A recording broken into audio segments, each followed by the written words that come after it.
অন্তর্বর্তীকালীন সরকার গঠনের পর প্রথম জাতীয় অর্থনৈতিক পরিষদের নির্বাহী কমিটি একনেক সভায় ১,২২২ কোটি ১৪ লাখ টাকার ৪টি প্রকল্পের অনুমোদন দেওয়া হয়েছে।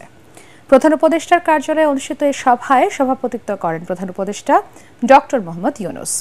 অনুমোদিত উল্লেখযোগ্য প্রকল্পগুলোর মধ্যে বাখরাবাদ মেঘনাঘাট হরিপুর গ্যাস সঞ্চালন পাইপলাইন নির্মাণ, আর্থসামাজিক অবকাঠামো বিভাগের আওতায় মহিলাদের ক্ষমতায়ন, কৃষি, পানি সম্পদ ও পল্লী প্রতিষ্ঠান বিভাগের পার্বত্য চট্টগ্রাম এলাকায় টেকসই সামাজিক সেবা প্রদান।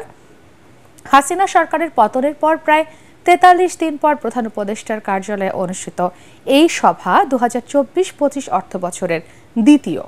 রাজনৈতিক উদ্দেশ্য প্রণোদিত প্রকল্পগুলো বাদ দেওয়া হয়েছে জানিয়ে পরিকল্পনা কমিশনে আয়োজিত সংবাদ সম্মেলনে উপদেষ্টা ওয়াহিদুদ্দিন মাহমুদ বলেন, আগামীতে বৈদেশিক সাহায্য পুষ্ট প্রকল্পগুলো ত্বরান্বিত করা হবে।